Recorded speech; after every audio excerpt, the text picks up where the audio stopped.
suelo, veíamos que había materiales que correspondían o que estaban presentes en el suelo, pero que no formaban parte del mismo. En este caso, estaríamos hablando de estos materiales, las rocas, las piedras, los guijarros y las gravas, que se pueden identificar siempre, van a estar presentes, pero como les decía, no corresponden al suelo. Lo único que corresponde al suelo son los componentes arena, limo y arcilla. Mencionábamos sus diferentes tamaños y dábamos las características que correspondían a cada uno de ellos, haciendo aquí solamente énfasis en que los minerales primarios, arena y limo, tienen como característica una carencia de cargas, ¿sí? No hay presencia de cargas, mientras que los minerales secundarios hay presencia de cargas y en este caso específicamente una carga negativa, ¿sí?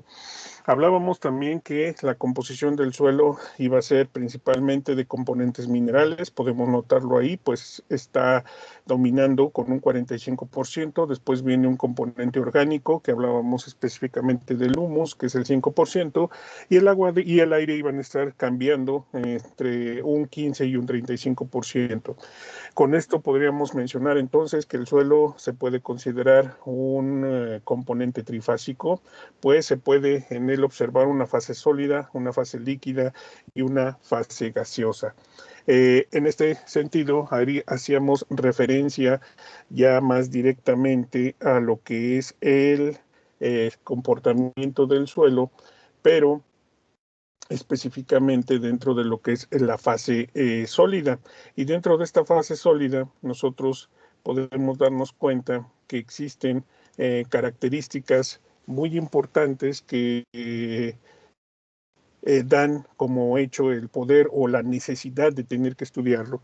En este punto podríamos hacer una referencia a lo que se tiene más relacionado con la parte agronómica, que es el desarrollo de las especies cultivadas. Y cuando hablamos de este desarrollo de especies cultivadas, pues estábamos mencionando que la fase sólida, esos componentes, tanto minerales como orgánicos, pues son la principal fuente de nutrientes para las especies cultivadas y para las especies silvestres. En el caso de las especies cultivadas, pues sabemos que es muy importante la presencia de cargas. ¿Por qué? Porque las cargas son las que van a mantener muchos de esos elementos que son aportados en forma de fertilizantes y entonces tener la posibilidad de que tengamos al menos un almacén, ahí un sustento potencial para el desarrollo de estas especies cultivadas. También lo que respecta al agua, el suelo, específicamente los coloides, tanto los minerales como los orgánicos, tienen la capacidad de retener humedad. Algunos materiales que son porosos, que no necesariamente son coloides, pero que tienen una buena porosidad, también tienen la capacidad de retener humedad que puede ser proporcionada para las especies cultivadas. Y además, como mencionábamos, dependiendo de este contenido de arena, limo y arcilla y lógicamente también de la presencia de materia orgánica, nosotros podríamos determinar que según el tipo de suelo, según esos porcentajes, pues íbamos a tener un buen o un mal desarrollo de lo que es el sistema radicular. Entonces aquí los suelos pues iban a ser completamente cambiantes, completamente diferentes y a partir de ello nosotros establecíamos diferentes tipos de suelo, los suelos que tenían diferente formación. Entonces aquí, según su proceso de formación, podríamos hablar de suelos aluviales, donde tenemos influencia de lo que son los materiales erosionados por el agua, suelos lacustres que en algún momento formaron parte de un vaso de agua, suelos marinos, materiales, principalmente materiales expulsados por el mar, ¿sí? Y que quedan en la superficie. Los loes, aquí en este caso tenemos un movimiento también erosivo, pero en este caso provocado por el viento, entonces es una erosión eólica que arrastra partículas, las mueve de un punto a otro. Y los suelos coluviales que corresponden a los suelos que se forman debido a lo que son los derrumbes. Estos derrumbes que posteriormente, una vez que cayó todo ese material de una zona alta a una parte baja, pues entonces comienza también su proceso de meteorización, comienzan a ser poblados y en este caso estaríamos hablando de un suelo de tipo coluvial. Los orgánicos, que son aquellos donde se acumulan grandes cantidades de materia orgánica, zonas forestales, zonas selváticas, donde tenemos grandes cantidades de materiales orgánicos por todos los organismos que están ahí viviendo, tanto vegetales como animales, y también una saturación de humedad. Esa es la característica para que se formen unos suelos orgánicos, donde se tengan esas cantidades tanto de agua como de materia orgánica para que se dé ese proceso. Hablábamos, por ejemplo, de los pantanos. Ese tipo de material sería un material completamente orgánico. Y finalmente los residuales, suelos que no han tenido ningún tipo de movimiento, simple y sencillamente la roca donde está depositada comenzó su proceso de formación. Y ya que hablamos específicamente de la roca, ahorita vamos a entrar entonces a analizar precisamente ese punto, ese factor de formación que es la roca, que nosotros debemos conocer, debemos identificar, debido a que de esta se deriva el suelo. ¿Sí? Entonces aquí nosotros tendríamos obligatoriamente que conocer cómo son estos tipos de materiales, cómo son estos componentes sólidos que están presentes en el suelo y que también nos permiten entender cuál va a ser el resultado final. ¿Por qué? Porque a partir de las características de la roca, nosotros podemos establecer más o menos, ¿sí?, qué tipo de suelo puede formar. Ahora, aquí esto es muy importante también. No podemos generalizar. No podemos decir que un determinado tipo de roca me va a formar siempre un mismo tipo de suelo. ¿Por qué? Porque depende mucho también de los factores de formación. En este caso específicamente del clima y de los organismos. Sí, ya tenemos una roca, sí, esa roca puede comenzar a meteorizarse, sí, pero si hablamos, por ejemplo, de un clima donde se tienen condiciones un tanto agrestes, es decir, muy diferentes, muy contrastantes, pues nosotros tendríamos un proceso de formación del suelo mucho más lento.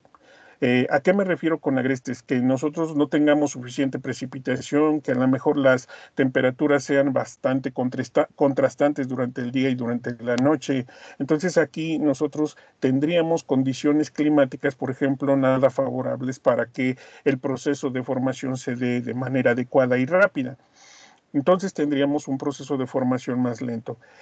Y ese mismo tipo de roca lo llevamos también a una condición completamente diferente, donde se tienen muy buenas temperaturas, generalmente elevadas, no hay muchos cambios drásticos de temperatura, pero además tenemos precipitación constante, lo que provoca que haya una mayor cantidad de población de organismos que se mueven a través del suelo, que viven sobre el suelo. Entonces vamos a tener un proceso de formación mucho más acelerado.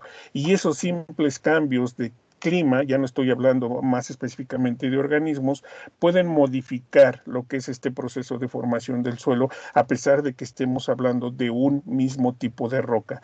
Por eso, en algunas fuentes bibliográficas mencionan que un mismo tipo de roca no puede dar como origen un mismo tipo de suelo.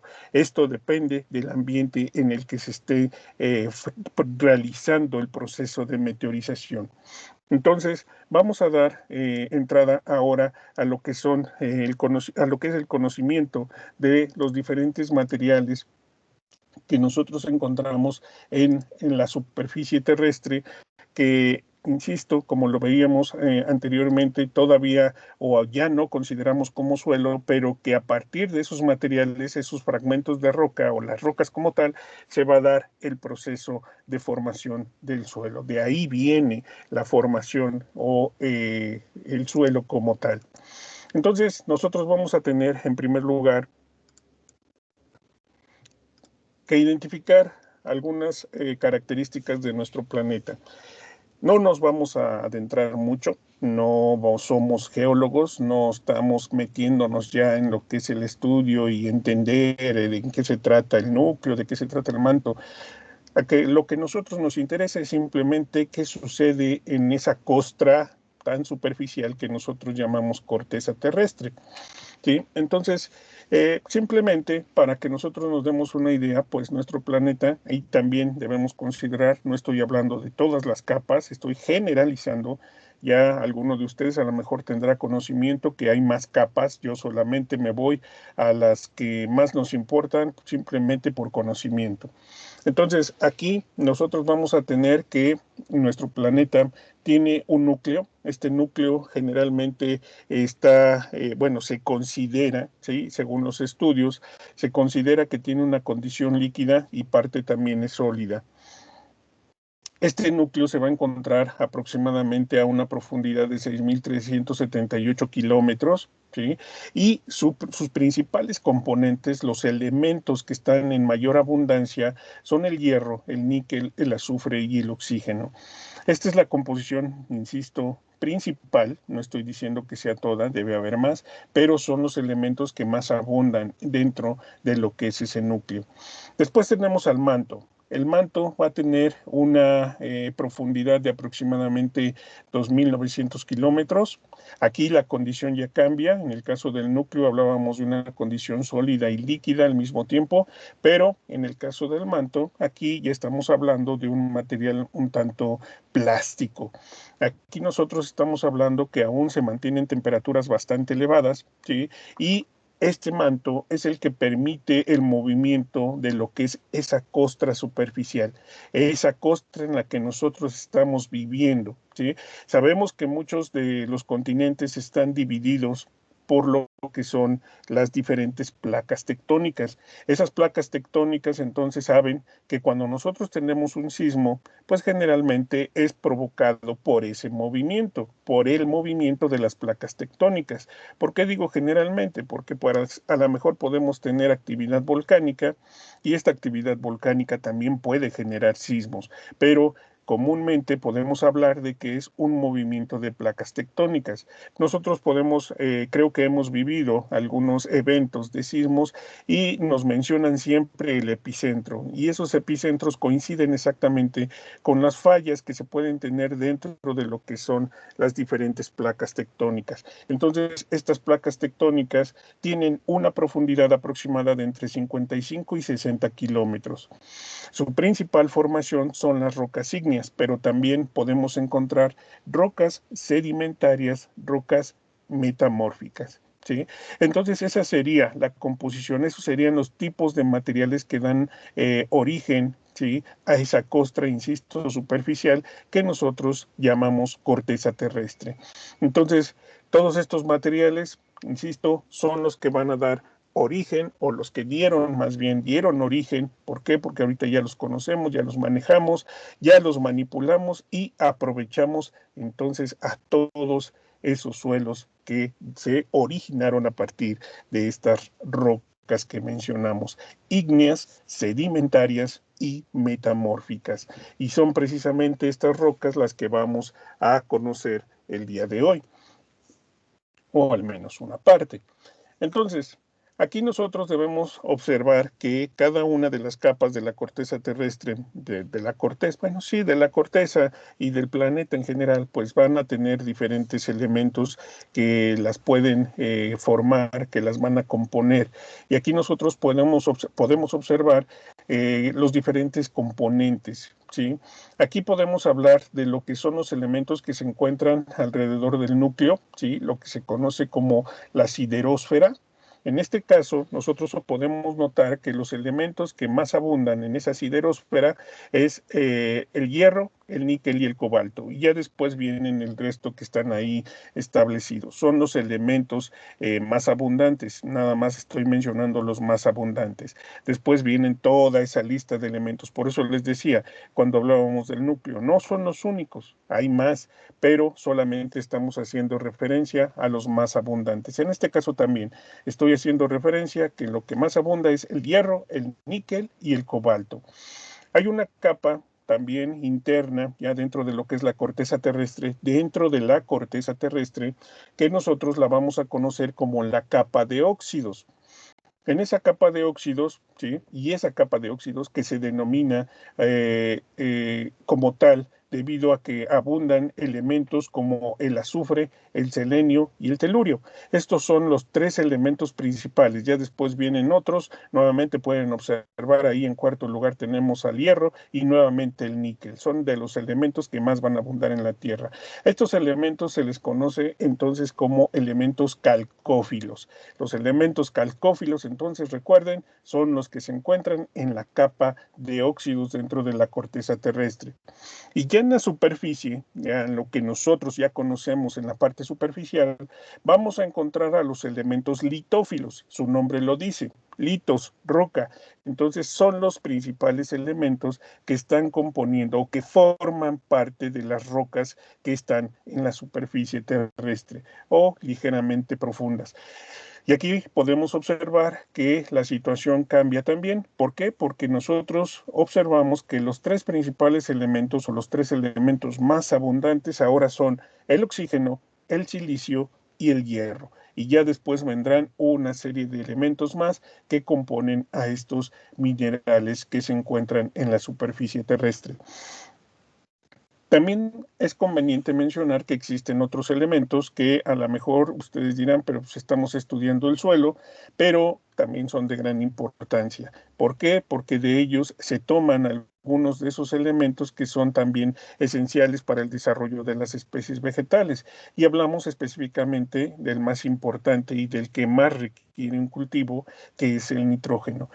Los elementos que están en la atmósfera, conocidos como elementos atmósfilos, ¿sí?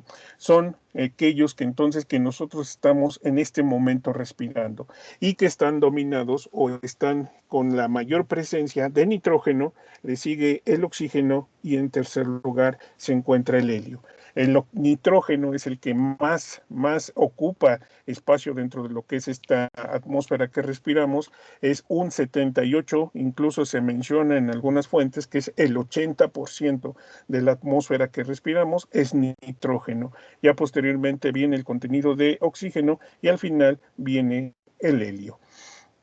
Y finalmente, otros elementos que también impactan sobre la superficie terrestre debido a que son componentes, como ya lo veíamos, dentro de lo que es esa fase sólida, son todos los organismos. Sabemos que algunos de ellos cumplen su ciclo dentro de lo que es la superficie o viviendo en el suelo y al momento de que se mueren, pues forman parte ahora del suelo durante ese proceso de descomposición, aportando grandes cantidades de elementos como en este caso los más abundantes, el carbono, el hidrógeno, nuevamente el nitrógeno y otra vez el oxígeno. Entonces, son los elementos que están en mayor proporción dentro de lo que es el organismo, insisto, animales y vegetales, y que también impactan con su presencia en el suelo.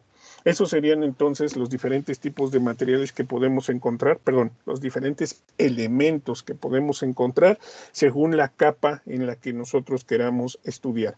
Están los siderófilos, que estos no nos impactan debido a que están alrededor del núcleo de la Tierra, los calcófilos, que se encuentran en una capa de óxidos dentro de la corteza terrestre, que a lo mejor tampoco impactan, pero los que sí estaríamos hablando de lo que son los elementos litófilos, atmósfilos y biófilos. ¿De acuerdo?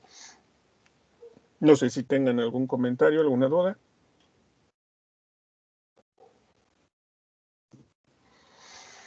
Entonces, la corteza terrestre, debemos reconocer que esta corteza terrestre que nosotros en la actualidad vemos, reconocemos, que todo el tiempo vivimos, pisamos, recorremos, pues debemos considerar que se ha formado durante periodos bastante largos, bastante prolongados. Entonces, aquí nosotros debemos considerar que la Tierra, nuestro planeta, ha sufrido diferentes tipos de fenómenos que vinieron a dar como origen lo que es el relieve que nosotros conocemos, insisto, que nosotros ya estamos utilizando, manejando, recorriendo.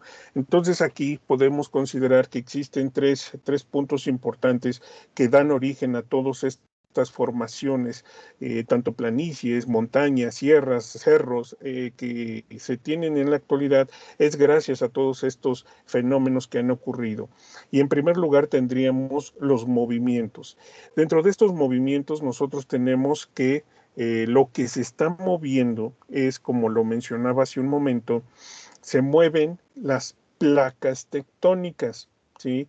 En algunos casos se puede hablar de lo que son los plegamientos, es decir, que ustedes colocan ahorita una hoja de papel, ¿sí? En su mesa, sobre su mesa, y simplemente toman las dos orillas y juntan las dos manos, que van a provocar que la hoja se levante. Esa hoja entonces va a formar una campana, ¿sí?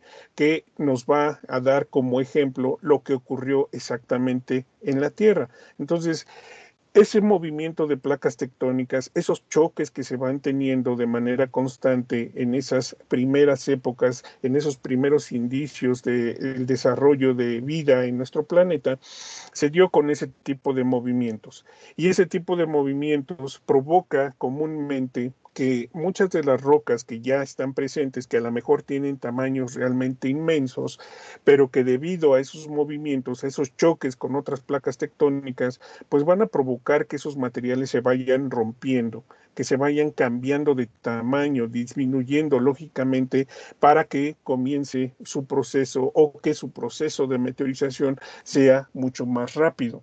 Entonces, ese tipo de movimientos son los que permiten que muchos de esos materiales permitieron que muchos de esos materiales se disminuyeran drásticamente su tamaño y fueran, como lo hemos venido mencionando, más fáciles de meteorizar. Hemos dicho en muchas ocasiones que mientras más pequeño es el material, es mucho más fácil de meteorizar. Entonces ahí comienza ese proceso a través de los movimientos de placas tectónicas.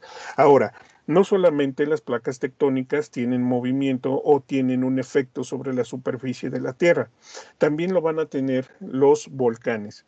Todos esos volcanes, ahorita en la actualidad sabemos, apenas estaba viendo por la mañana, bueno, en la madrugada, estaba viendo que hay ya una actividad volcánica en Italia bastante intensa. Entonces, ¿qué está provocando ese volcán? Está provocando que todo lo que se tenía en la superficie cambie drásticamente. ¿Por qué? Porque si ya tenía una buena cantidad de tiempo que no había hecho erupción ese volcán, pues entonces con esta erupción que está teniendo en la actualidad, las condiciones que se presentan van a desaparecer. ¿Por qué? Porque todo el material ígneo que se está expulsando se cubre cubre por completo, destruye por completo lo que estaba para entonces iniciar nuevamente un nuevo proceso de formación. Una vez que se solidifique toda esa lava, pues va a comenzar ese proceso de formación nuevamente. Entonces, aquí tenemos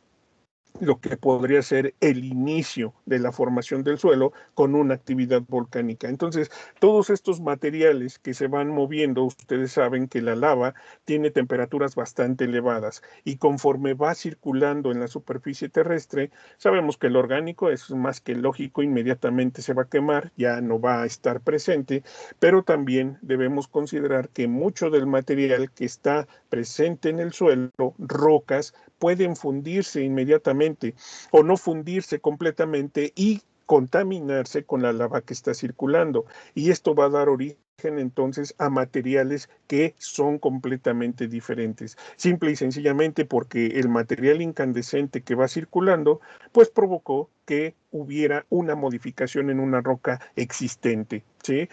Viene aquí entonces un proceso de fusión entre lo que es el material caliente, el incandescente, con los materiales sólidos que ya estaban previamente en la superficie terrestre. Entonces, aquí tenemos un proceso de formación de nuevas rocas a partir de las existentes y aparte las rocas ígneas que se van a formar por todo el material que nosotros estamos viendo en la circulación de la lava en la superficie terrestre. Entonces, todos estos materiales, todos estos cambios, los movimientos, producto de las placas tectónicas y la actividad ígnea, donde se tiene ese cambio por erupciones volcánicas, nos van a dar origen a materiales, ¿sí? A nuevas rocas, a materiales que están más disgregados por acción de los movimientos y nuevas rocas que van a ser producto de la actividad ígnea. Estos movimientos y estas rocas que se forman entonces van a tener que sufrir su proceso de meteorización. Y aquí nosotros estaríamos hablando de lo que es el tercer punto, la gradación. Aquí nosotros todos lo que tenemos ya por esa modificación, todo lo que se puede observar por el movimiento, por actividad ígnea, tiene que sufrir su meteorización. Y es a través de un proceso de gradación. El término que comúnmente conocemos y que se maneja todo el tiempo es degradación. ¿Por qué? Porque sabemos que la degradación es un proceso que desgasta, que elimina o que manipula negativamente algún material, alguna zona, alguna región, ¿sí? Entonces, aquí nosotros conocemos el término degradación, pero esta viene del término gradación. ¿Y a qué se refiere el término gradación? Pues es simplemente que nosotros le vamos a dar una forma ya específica a todo lo que es el espacio, a todo lo que es el ambiente, debido a los diferentes fenómenos climáticos que ocurren en la superficie terrestre. Estos fenómenos climáticos van a provocar entonces esa meteorización, ¿sí? Que pueden eliminar materiales, pueden desgastar materiales y provocar entonces un proceso de degradación. Específicamente podremos hablar de la erosión, ¿sí? El arrastre de partículas por el agua, el arrastre de partículas por el viento. Incluso cuando hablamos de agua, muchos de los materiales rocosos están compuestos de elementos que son muy solubles. Entonces, simplemente con presencia de agua, esos materiales se solubilizan e inmediatamente pueden comenzar ese proceso de formación. ¿Por qué? Porque no hay más cosas que limiten su proceso de destrucción. Inmediatamente con la presencia de agua se puede deshacer ese material simplemente porque es bastante soluble. Y también tenemos un proceso de agradación. Que es completamente lo contrario a la degradación. Ya mencionábamos, por ejemplo, los diferentes tipos de formación de suelo, donde se tienen ganancia de materiales por erosión del agua o por erosión provocada por el viento, o incluso ganancia de materiales por acción de la gravedad, porque se derrumban y caen en partes más bajas. Entonces, ahí tendríamos, en el caso de donde se pierde, tendríamos la degradación, y el caso donde se gana, tendríamos la agradación. Entonces, esos dos fenómenos están ocurriendo de manera constante, y por eso ya en lo que tenemos en la superficie terrestre ya no es una condición completamente agreste, llena de rocas, sino que estamos hablando de materiales ya bastante bien formados, suelos en algunas ocasiones bastante profundos, por todos estos fenómenos de degradación y de agradación que están ocurriendo de manera constante. Todo el tiempo están ocurriendo este tipo de fenómenos. No sé si tengan alguna duda.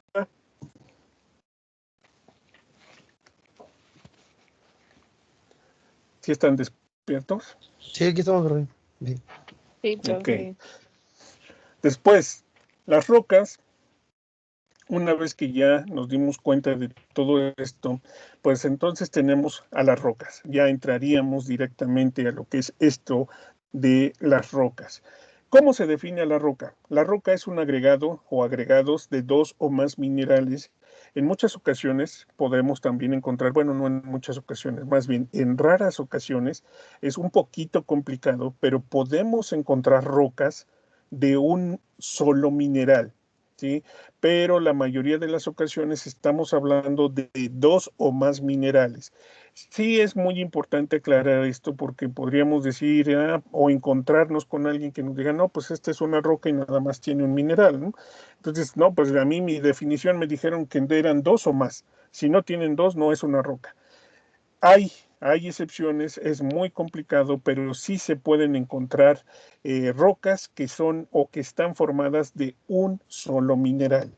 Entonces, la definición podría modificarse, pero la mayoría de las definiciones nos hablan de dos o más minerales que por su extensión forma parte importante de la corteza terrestre.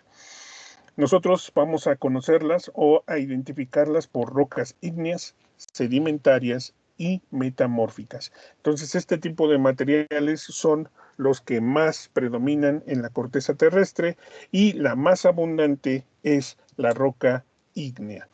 Aquí tenemos lo que se conoce como el ciclo de las rocas. Si ustedes observan, ¿sí? Observen este ciclo de las rocas, nosotros podemos observar, notar diferentes caminos. ¿Por qué hago esta referencia? Porque también ustedes pueden encontrar, ustedes ven ahí del lado izquierdo, dice el ciclo de las rocas, bueno, el ciclo está compuesto por 4 etapas. Este ciclo también yo lo encontré en un libro de edafología, ¿sí? Que pues lo puse en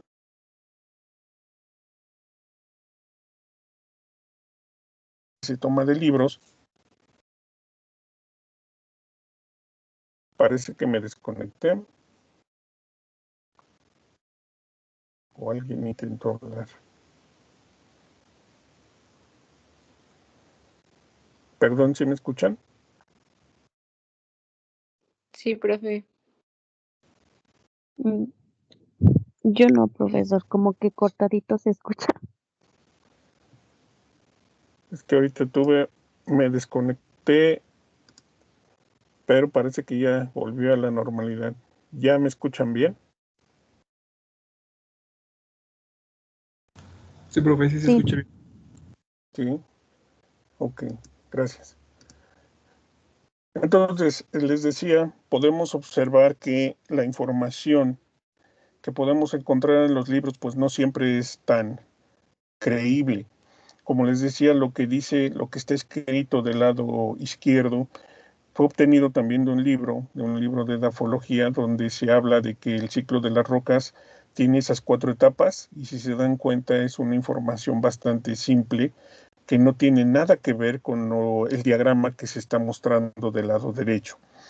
Entonces debemos siempre tener esa capacidad de poder buscar un poco más, porque quedarnos con algo tan simple como lo que se menciona ahí, pues es algo que pues simple y sencillamente no sirve, no vale la pena, ¿sí? Pero aquí debemos buscar la mejor información. Y creo que en este caso no es una información completamente escrita, sino representada a través de un esquema que nos permite identificar perfectamente lo que es el ciclo de las rocas. Entonces vamos a ver que este ciclo, permítanme un momentito, bueno, ya les sigo. Aquí nosotros, lo que sí voy a hacer es, permítanme, sí, me voy a salir un momento de la presentación, pero nada más para sacar, ahí está, para que pueda señalar.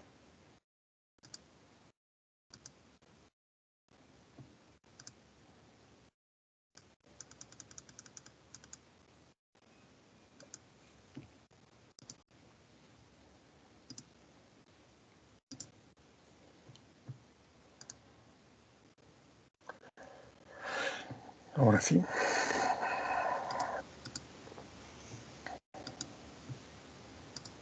Entonces, aquí podemos observar en nuestro ciclo de las rocas que todo inicia con lo que es el magma, ¿sí?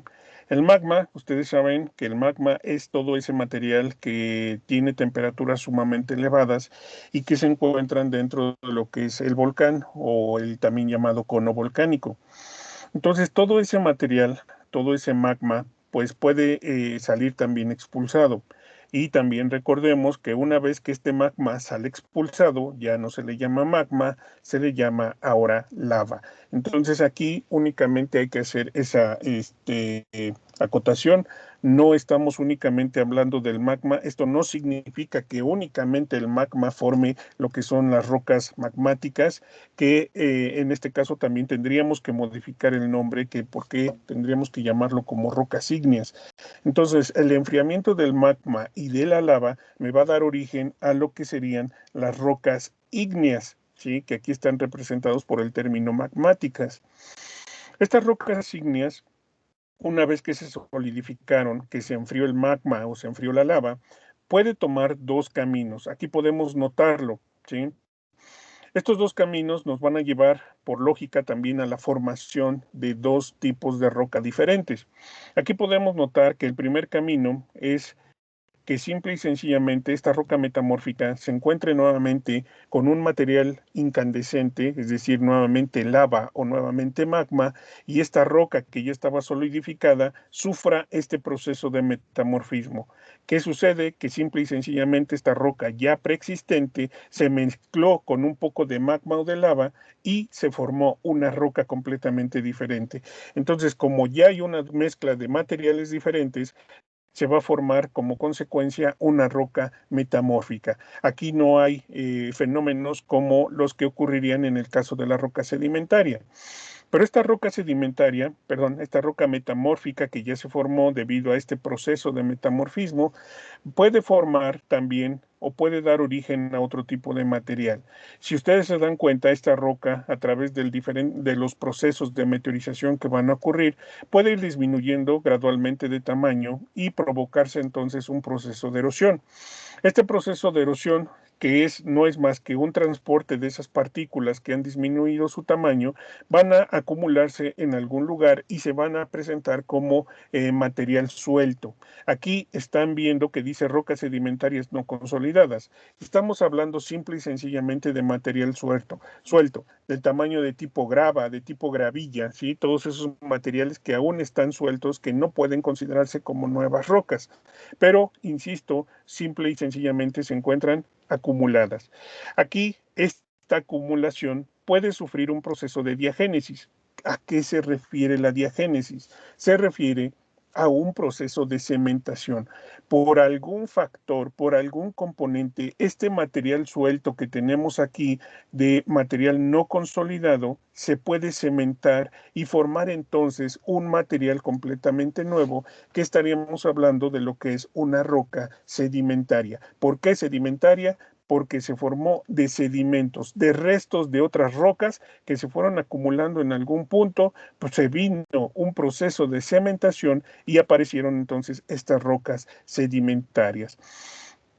Estas mismas rocas sedimentarias, si ustedes lo notan, también pueden sufrir su proceso de meteorización, disminuir drásticamente su tamaño en partículas más pequeñas y también tener un proceso de erosión, un transporte y nuevamente acumularse como un material suelto, un material que aún no es una roca. ¿Sí? Entonces, esas pueden ser las vías si nos vamos desde lo que es una roca ígnea a una roca metamórfica, pero también la roca ígnea no solamente tiene que ir obligatoriamente hacia roca metamórfica. Esta roca ígnea inmediatamente comienza también su proceso de meteorización y entonces viene una reducción de partículas que pueden fácilmente erosionarse, transportarse y llegar nuevamente a ser material suelto, no consolidado, no formar una roca como tal, por lo que una vez que ocurre esta diagénesis, dar origen a este material ya completamente consolidado, sería una roca sedimentaria. Entonces podemos notar que esto que nos muestran en esta imagen nos da una idea de lo complejo, bueno, no tan complejo, pero lento, que es eso sí, lento, de lo que es el proceso de formación de estos materiales. Y como les decía, acá del lado izquierdo, pues son ideas realmente muy superfluas, no tienen sentido, no son realmente que valgan la pena. Entonces, no es el proceso como tal de que se forma una ígnea, una sedimentaria y luego una metamórfica. No, no es cierto. Nosotros podemos tener la formación de la roca ígnea, esto sí no cambia, todo se origina a partir de la roca ígnea y ya la roca ígnea puede irse hacia una metamórfica o hacia lo que es una roca sedimentaria pasando por lo que es este material suelto. Cuando estoy hablando de este material suelto, generalmente, o más bien el término correcto para llamar o para identificar a este material suelto es el término regolito, ¿sí? Regolito.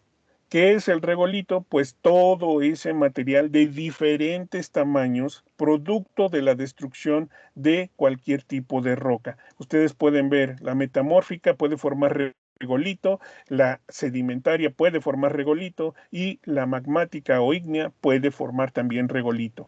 Entonces, ¿qué es el regolito? Pues el regolito es todo ese material producto de la destrucción física de la roca, ¿sí?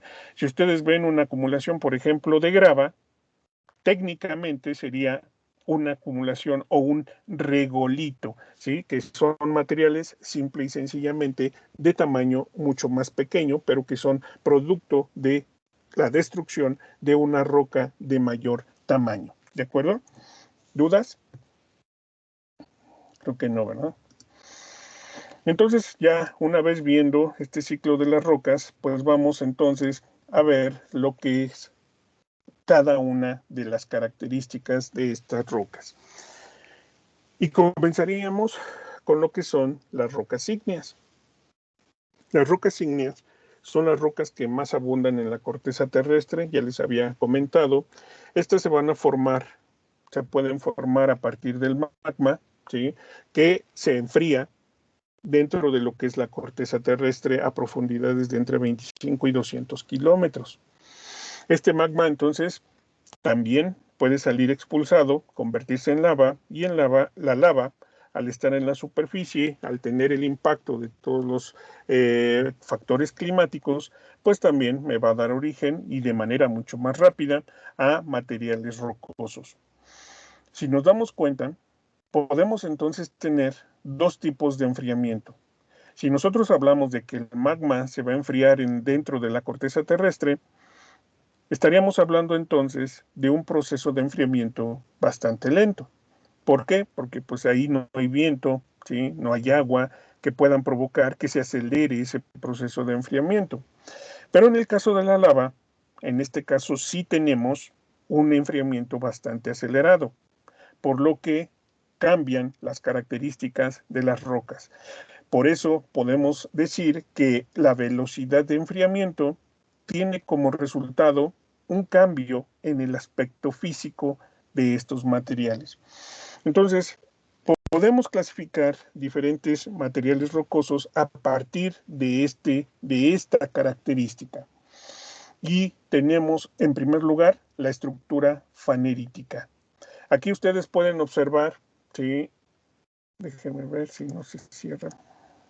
Ahí está, sí se cerró.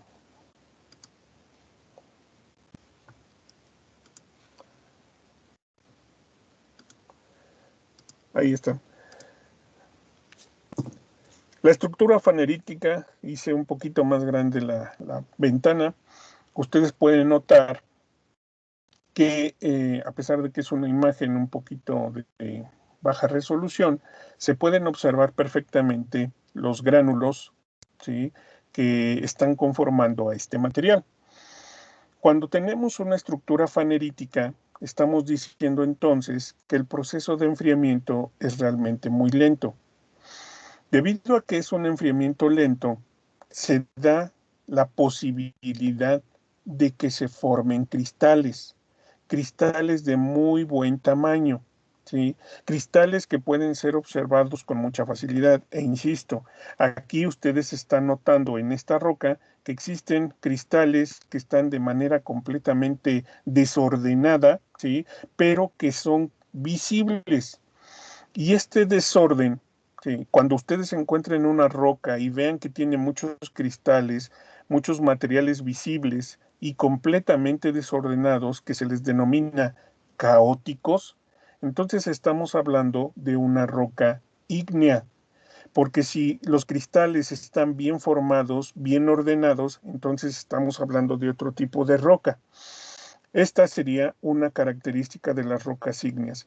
Los cristales están en desorden, caóticos. Y estos, como tienen un enfriamiento lento, por lo tanto tienen una presencia de cristales completamente visibles. No necesitamos de una lupa para ver esos cristales. Insisto, aquí en la imagen se pueden notar perfectamente todos esos colores que tiene la roca. Se dice entonces que tiene una estructura de tipo granulada. Después tenemos una roca que es completamente lo contrario, una roca felsítica. La roca felsítica, el enfriamiento es tan rápido que los cristales son microscópicos. Si ustedes también tomaran una lente, un microscopio y analizaran una roca felsítica, también se darían cuenta que los cristales son completamente caóticos, están desordenados, no llevan una secuencia, por lo tanto, puede considerarse entonces como una roca ígnea. Y como tenemos cristales tan pequeñitos, se dice que su estructura es microgranulada. Así a simple vista nosotros no podemos observar perfectamente los cristales. Se requiere de un análisis mucho más detallado. Y en este caso entonces estamos hablando de una estructura felsítica. Y tenemos un caso bastante especial, que en este nosotros tenemos una velocidad de enfriamiento aún más rápida que en el caso de la estructura felsítica. Aquí, en la felsítica, aún se forman cristales, muy pequeños, pero se forman, mientras que en la vítrea ya no hay presencia de cristales, ¿sí? Estos materiales tienen un enfriamiento tan rápido, tan acelerado, que ya no le da tiempo al magma o a la lava, perdón, en este caso a la lava, formar cristales. Sin embargo, toda la roca pareciera un cristal. Y esta la conocemos la mayoría, si no es que todos, es la obsidiana, ¿sí? Esta roca, insisto, que es una roca, no es un cristal, tiene una resistencia tal que por eso era utilizada por las culturas antiguas como instrumentos de corte. Entonces, estos materiales, insisto, no son cristales, son fácilmente, se puede notar, puede haber una confusión y decir, esto es un cristal, pero no es cierto. Es una roca que no tiene cristales, pero toda ella pareciera un cristal, ¿sí? Su nivel de dureza es superior a la de un cristal. No podemos compararlo. Si nosotros tuviéramos un cristal, dos materiales, una roca como esta, como la obsidiana, y un material cristalino del mismo tamaño, y los dejáramos caer de apenas una distancia de 2 metros, el cristal se rompe, mientras que la obsidiana no le pasa absolutamente nada, debido a ese nivel de dureza, de resistencia, porque en este caso estamos hablando de una roca, ¿de acuerdo? Y finalmente tenemos una mezcla, una combinación, que es la combinación de un enfriamiento lento y un enfriamiento rápido. Cuando tenemos ese tipo de combinaciones, estamos hablando entonces que la roca tiene una mezcla de materiales, es decir, materiales que son realmente, o cristales que son realmente muy pequeños, ¿sí? Y cristales también al mismo tiempo de mayor tamaño. Ustedes pueden observar en esta roca que se ve en la imagen que tenemos una pasta, que es ese fondo rojizo, y tenemos esas pecas amarillentas blanquecinas, ¿sí? Las amarillentas blanquecinas entonces son los cristales grandes, mientras que la pasta rojiza sería entonces los cristales microscópicos. Aquí se forman este tipo de materiales simplemente porque existe dos tipos de enfriamiento, tanto rápido como lento. Entonces podemos decir que se forman fenocristales, que son esas pequitas como les mencionaba, y se forma pasta, que es el fondo rojo en el que están depositadas todos esos cristales. En este caso estamos hablando de una estructura porfírica. Ahora, también las rocas ígneas se clasifican a partir de su contenido de sílice. Este ya es un análisis un poco más, se tendría que buscar más dentro de lo que es el laboratorio, debido a que estamos hablando de identificar el contenido de un elemento. Sin embargo, pues podemos apoyarnos con lo que es la información que tienen algunos catálogos de rocas. Ustedes saben que hay una muy buena cantidad de catálogos de rocas donde nos dan sus características, su composición, y a partir de ello determinar si, o incluso ya nos dicen si son rocas ácidas, si son rocas básicas, neutras o extremadamente básicas. ¿Por qué? Porque nos indican cuál es su contenido de silicio, ¿sí? O de sílice. Aquí nosotros podemos observar entonces que si se trata de rocas ácidas, de rocas ígneas ácidas, su contenido de sílice es mayor al 65%. Cuando estamos hablando de rocas básicas, su contenido de sílice es menor al 50%. Cuando estamos hablando de rocas neutras, el contenido de sílice está alrededor o por abajo del 30%. Y finalmente las rocas extremadamente básicas, definitivamente no hay sílice o el contenido es realmente muy, muy bajo.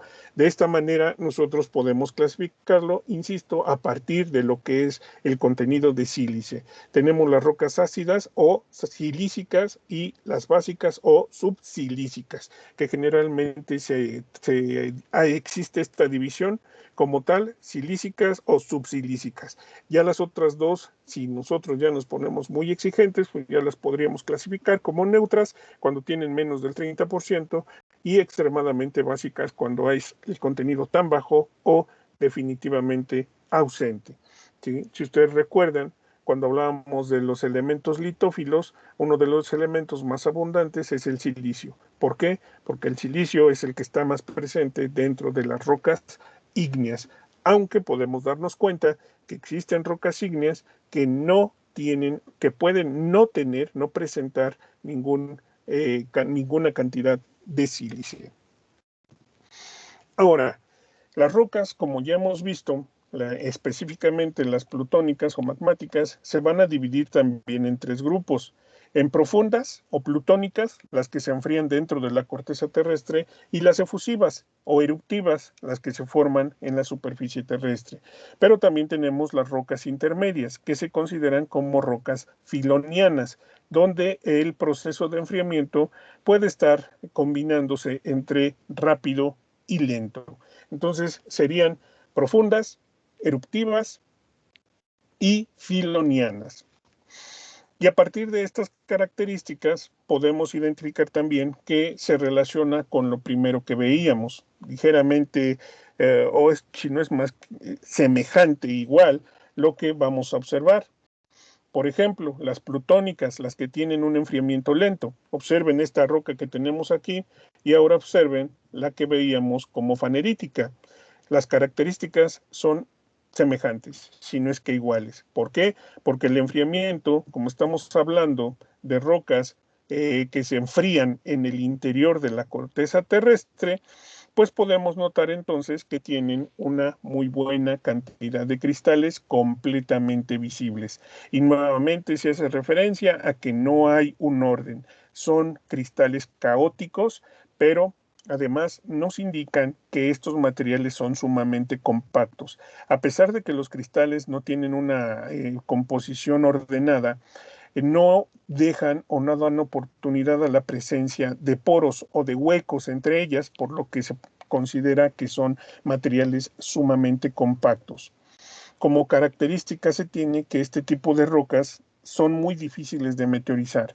Todo aquel material que es muy, muy cristalino, ¿sí?, es más complicado de meteorizar, es muy, muy difícil por su resistencia, por su dureza. Entonces, estos materiales son los más complejos de meteorizar y son los materiales que se degradan, que se meteorizan, perdón, más lentamente. Luego tenemos a las filonianas que se forman en un punto intermedio, ¿sí?, donde tenemos un enfriamiento rápido y un enfriamiento lento. Aquí tenemos otros ejemplos. Ya veíamos acá en la estructura porfídica, donde tenemos una condición de pasta y cristales. Acá tenemos otros ejemplos donde podemos observar que existe un fondo. Por ejemplo, en la de arriba tenemos un fondo gris, mientras tenemos cristales de color un poco más oscuro, café oscuro. Se pueden notar perfectamente, ¿sí? Entonces, estas son características que se dan debido a esos dos tipos de enfriamiento. Y aquí podemos agregar que dice, por cada plutónica y efusiva siempre va a existir una filoniana, es decir, una mezcla entre esos dos materiales. Esta es la forma en cómo se pueden dar por sus dos tipos de enfriamiento. Luego tenemos a las efusivas. Las efusivas tienen cristales poco desarrollados. Nuevamente observen, vamos a comparar. Aquí está la efusiva y aquí tenemos a lo que es la felsítica. es exactamente lo mismo. Observen, aquí no se notan cristales, se nota un material, simplemente una masa gris, pero no se pueden observar aquí a simple vista los cristales, lo mismo que ocurre en este material. Es una masa grisácea donde no se pueden notar cristales, pero podemos notar una situación, que debido a que algunos materiales salen expulsados y están circulando en la superficie terrestre, ustedes pueden notar que el aire puede también causar algunos efectos y formar esas porosidades, ¿sí? Cuando nosotros tenemos esas cavidades, esas porosidades, podemos decir que tienen una estructura de tipo fluidal, ¿sí? Simplemente porque pues, se fueron moviendo sobre la superficie terrestre, el viento estuvo entrando a través de ese material que aún no se consolidaba y provocó la formación de estas grietas, ¿sí? También pueden tener una estructura columnar, es decir, ser un poco más altas, no solo de forma cúbica, tener una altura mucho mayor. Entonces, estas serían las tipos de rocas efusivas, ¿sí? Donde, bueno, aquí también reconocemos esta roca, esta es una piedra pómez, ¿sí? La conocen, es muy porosa, es muy ligera además, pero tiene la característica de que tiene formación efusiva o fluidal. Debe decir que en algún momento durante su proceso de enfriamiento hubo movimiento que provocó la presencia de esos poros que tenemos en ella. No sé si tengan alguna duda sobre las rocas, las características que hemos mencionado. No. Les voy a pedir, vamos con una segunda tarea. Mis tareas son muy, muy sencillas, porque ahora les voy a pedir que busquen, consigan, encuentren entre todo lo que tienen alrededor suyo en su casa, ¿sí? Una roca que ustedes puedan manipular, ¿sí? No vamos a hacer nada extraordinario, simplemente le van a tomar fotos y me van a decir si corresponde a una roca ígnea, a una roca sedimentaria o a una roca metamórfica. Con esto yo no les estoy diciendo que ustedes se van a tener que meter a investigar, a ver si qué características tiene y determinar si es una roca ígnea, sedimentaria o metamórfica. Ustedes simplemente van a buscar una roca, ¿sí? Y con las características que hablemos en la siguiente clase de las rocas sedimentarias y metamórficas, que ustedes puedan tomar una decisión y decirme, ¿es una roca ígnea o es una roca metamórfica? De esta manera, pues vamos a ir adentrándonos otra vez. Ya vimos un poquito del suelo, ahorita lo vamos a continuar, ¿sí? Vamos a dar tiempo para que el resto de los compañeros que nos faltaron participen, pero ahora vamos a hacer una nueva presentación así rapidísima, muy sencilla, una manera de calificar creo que muy eficiente, porque no les pido mucho tiempo, pero que ahora corresponde a la identificación de una roca, ¿sí? Una roca que tengan a lo mejor en alguna salida, encontraron una roca que les gustó y se la llevaron a su casa. Entonces van a mostrarla, le van a tomar fotos y nuevamente en la siguiente sesión me van a presentar a su roca y a decirme si corresponde a una roca ígnea, a una sedimentaria o a una metamórfica. ¿De acuerdo? ¿Dudas? No, profe, ninguna duda. No, ninguna. Muy bien. Entonces, adelante. Si detenemos la grabación, bueno, yo la detengo. Ya la